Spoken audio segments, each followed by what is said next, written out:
Welcome to the Tech Egg. Don't get scrambled. Enjoy the video. In this video, I will explain how to study for the MCAT step by step.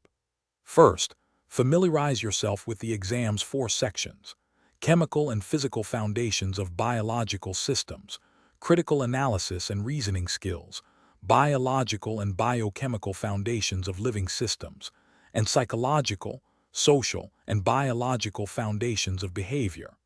Each section is scored between 118 and 132, with a total score ranging from 472 to 528.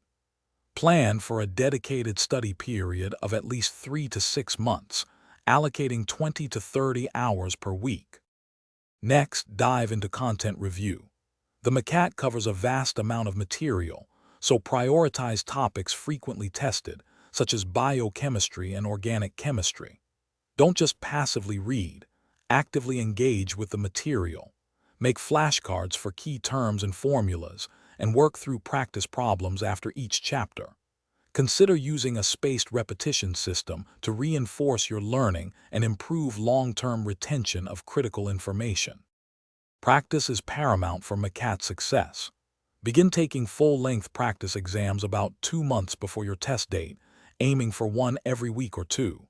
Treat these like the real exam, simulating test conditions. After each practice test, meticulously review every question, especially those you answered incorrectly.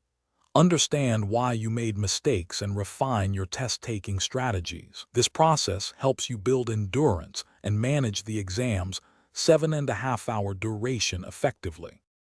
In the final weeks, concentrate on shoring up your weak areas. Revisit challenging topics and practice questions specifically designed to target those concepts. Crucially, prioritize your well-being. Ensure you're getting 7 to 8 hours of sleep nightly and maintaining a balanced diet. On test day, arrive early, well-rested, and confident. Trust in your preparation and approach each section strategically to maximize your score. Thanks for watching. Consider subscribing if I helped unscramble your problems.